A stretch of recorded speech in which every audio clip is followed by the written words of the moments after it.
Hei og velkommen igjen til andre sesong av Akk Oy Vey Jødepodden, her hvor jeg, Nina Grünfeld, sammen med gjester og venner snakker om livet og andre aktualiteter, men sett med et jødisk skråblikk. I denne episoden fortsetter jeg samtalen fra forrige uke, der jeg prater med den norsk-israelske psykiateren Rami Aronzon og Michal, datteren hans, som filmskaper. I forrige uke så snakket vi om identitet og tilhørighet, mens denne gangen så snakker vi om rekonstruksjon i film og det å gå i psykoanalyse. Samtalen på engelsk. And how often do you visit Oslo, Norway, Michal? Well, my sister lives here, and my niece. Niece, yeah. Niece, yeah. Your and sister's daughter. Yeah, my sister's daughter, Haleli. So I try to come at least once in 6 months. Okay, so like twice every year? Twice every year, yes. So maybe this is the beginning of a closer, no, if not friendship, at least relation? Bezat Hashem. Is that inshallah? Yes, Yeah. in Hebrew. With the help of also, God. you have been here many times up in the north. Yes. When you were a child, Yes, we used to yes, come yes. up. I went up to work as kommunelægevikar in different areas in the north, and you used to come and bring some friend from your It was a summer camp for summer me. camp. Yes, Norway every summer was. It's a big part of me, Norway, and you. But the reason why you have this close relation to the northern part is because you used to work there? So you have family friends or? No, it started by me being deported, exiled to Harstad as a turnuskandidat. I've never been north of Trondheim. That's also a way to put it, exiled. Yes. That's what I felt. I was really exiled. You know, I managed to have my sykehusturnus på Lovisenberg Horten, so I could keep my friend circle here. Yeah. And then I was exiled up to Harstad. Yeah. And that was the best year in my life. Right. They were really fantastic. I think there are many young Norwegian doctors who come from Oslo area who have the same experience. Yes. It's incredible. And then I was working in psychiatry in Israel, and then to go to bli distriktslegevikar i et eller annet some district up in northern Norway and gå endelt vakt, that was like a holiday compared to psychiatric. What does it endelt vakt mean? It meant that I was the only doctor in the whole kommune for those 6 or 8 weeks, because all the other ones went for holiday. So which basically means you are 24/7 on work. That's endelt vakt. Mm-hmm. Exactly. 24/7. You know, it's interesting because I remember you talked about being a young person listening with big ears. You know, we have this really nice saying which is små gryter har også store ører. Small casseroles also have huge ears. And when I was young, I loved to listen to my parents and their friends when they were having discussions or when they were just, memorizing old experiences. And especially when my father was talking to his doctor colleagues. Of course, that was a lot about being in turnus in the district. And they would usually brag about having todelt vakt, meaning 2 people sharing 24/7. But my uncle, my mother's brother, he was a district doctor in Mosjøen, Denne, Sandnessjøen. Jeg har vært i Sandnessjøen 2. Jeg begynte i Sandnessjøen for 2 periods. Really? Yes. But when he was there, the area that he covered is today covered by 7 doctors. Yeah. And he had that all alone. So today people They often... don't know what they're talking about. Sorry? They don't know what they're talking about. I'm sure they have good reasons for complaining about health system, but it was worse.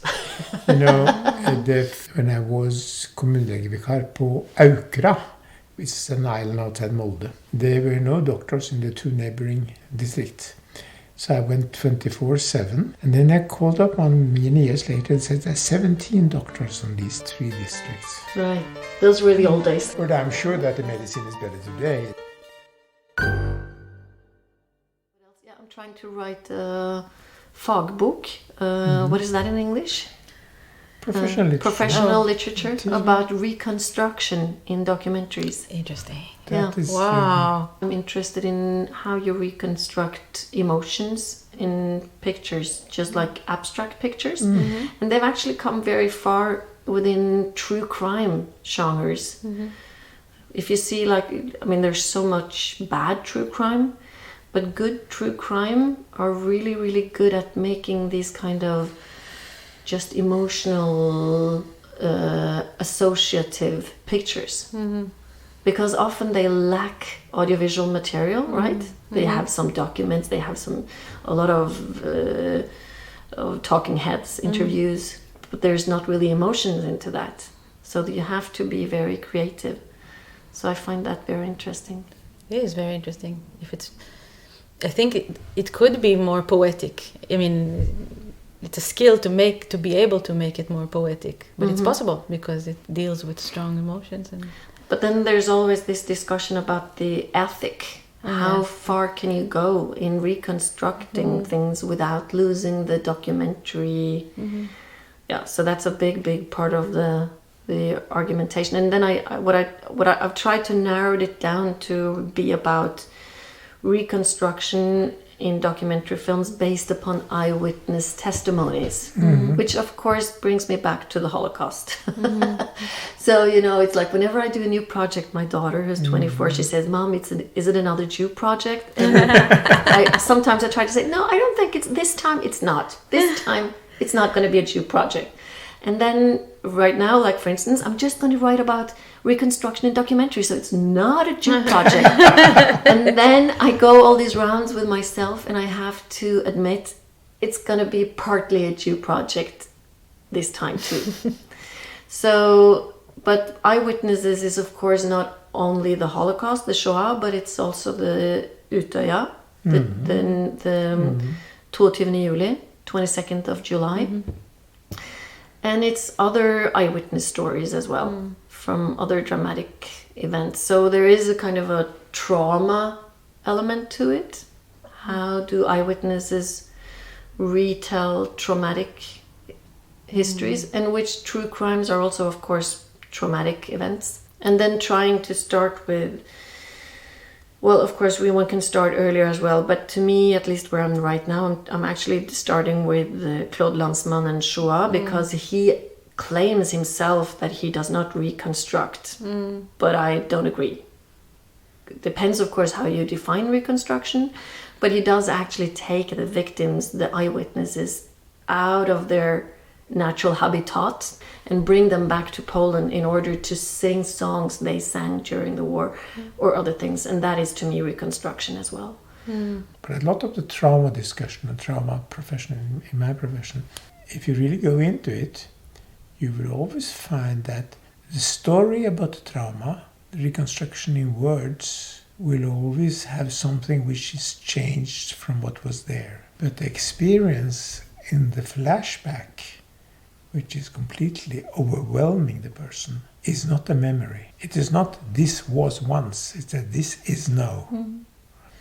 And then there is usually no change. And that's why it's a breakdown, because the emotional part can't be held. It can only be held in the memory if some very small details maybe. And I've seen it so many times. Seen what? The difference between telling the story about standing along the ditch, and the people being shot and your child being shot. The difference between that and the sudden breakdown when there is no story, but just an experience of it. When there is not, "this happened to me, this was there, but this is now." And that is completely overwhelming. Are you saying that remembering what happened, something and telling it is already a distancing?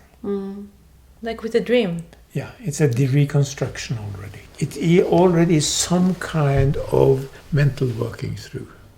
So there is already some ego strength involved in remembering it and putting words to it and telling it. It can be a re-traumatization to a certain degree. There are mechanisms of coping in it. Not remembering it, but experiencing it, as happens sometimes in what we call flashback, when the person is there, with the smell and with visual, and it's much more like film. Really much nearer to film. Doesn't have the distance of creating it with the tools of the ego. And I think I never thought about it before, but that may be also why film may be so much more, may have such a greater impression. To me, getting older, film is often getting more blunt and vulgar. Literature to me is becoming more and more subtle Yes. and stronger. Of course, it has something also to do with the pictures you make yourself in your head. Maybe I've just seen too much. There aren't really many pictures left that can shock me anymore. So it's more the literature actually that comes to the core. Can you relate to this, Michal? Yes, definitely. Still, I think in film I enjoy more searching for not the shocking images, but more like what can be even more subtle than subtle, like that, and that draws me to very undramatic stories. I enjoy seeing those. Actually, it's kind of Scandinavian. The films that are about nothing, kind of about the day, a person going to waking up, making up all the small things of living. I started enjoying these because the kind of nothingness, but everything in it is. It's life. It's life. Yeah. I would love to hear the two of you talk about each other more. Sure. You know what to say, what to wish. What does this child of a psychiatrist want to be when he becomes adult? What? A patient, of course. A patient. Yes. Yeah. Well, aren't we all patients? Yes, we are. Yeah. Yeah, because your work was always such a, not the work in North Norway where you took me to see the patients and we went and I saw amazing things that I think nobody had opportunity even to see, the way you sewed people, or I didn't see the giving him a birth, but you did, or helping some person who had a heart attack. But anyway, this was visible to me. But the work in Israel as a psychiatrist in your clinic was always something of, some kind of a secret. My father is working in this place. He meets people, but it's a secret. I can't go to his job, to his work, to hang out, and they have to be quiet. And I mean, when I was a child, the clinic wasn't a part of our house, so I was raised with this phrase of you have to be very quiet because Abba has a patient now. And in Hebrew you say psychoanalyze. Abba yesh analiza. He has analiza now. And I was always thinking, who is this woman, Aliza? and why do I have to be so quiet when she's around? And so it was this thing, the mysterious thing. And then after that, I had the privilege and the opportunity to go myself to psychoanalysis. And then I could really understood. Now I can be on the couch and I see what's going on. Yes, this is the secret. And what did you learn from going to analysis yourself? Ooh. Was it worth it? Was it good? Yes, it was the most. I think the biggest gift one of the biggest, greatest gifts I. For how long did you do it? Almost 7 years. And how often? 3 times a week. Wow. I always thought, okay, now I'm 55. I should give it as a gift to myself, going to analysis. But the thing is, and this is probably very Jewish or very, I don't know, there's no remorse for me. I don't trust anyone. I don't know, who could I go to that I could give that kind of trust to? Isn't that very sad? What would you say? You're the psychoanalyst here. What does it mean when I don't trust anyone to analyze me? I don't know what it means, but it is, of course, a defense against going into it, because there are many, many reasons why not. But if one wants to, I think actually it is a gift. It is a gift to oneself. And it's also one of the more important ways of taking oneself seriously. Of giving oneself the time and the space and a cost to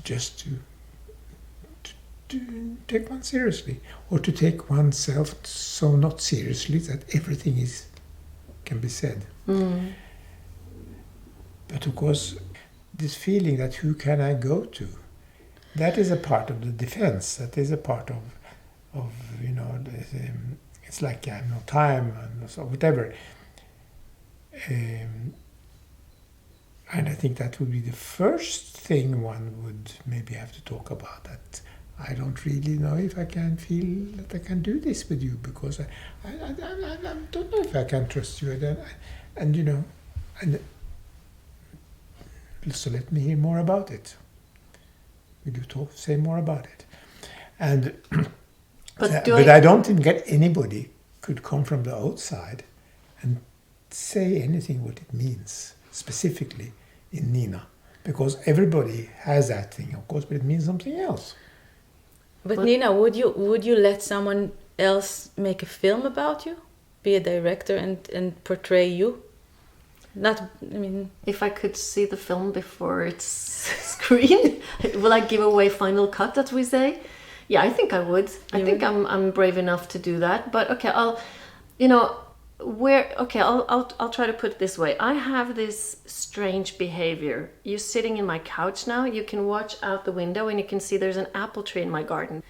Every fall, there's a lot of apples on my apple tree. Every fall, I look forward to that, to pick the apples. The only thing is I have a problem, because when the summer is over and the apples have grown into red, mature apples, I know I'm going to become the Nazi. I'm going to pick the apples. I'm going to hunt them down, the Jew apples.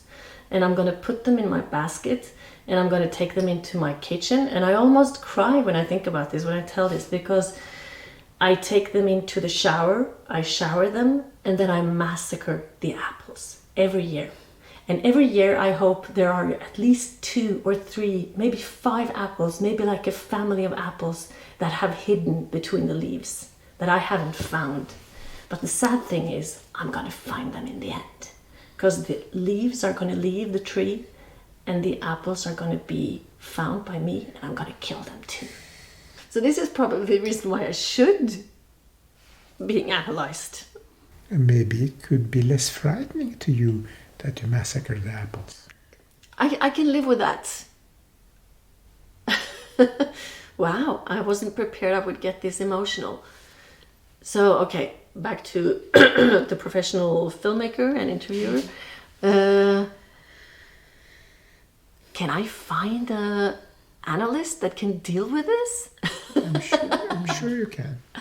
Because to deal with it is not to explain it. To deal with it is to try to be together with the emotional part. Yeah. Did you ever tell Bert? He died too early. That really is. I mean, I was an adult when he died, and we had just started the process. I was like you. I was like 40. So you start now before it's too late. Maybe you already did.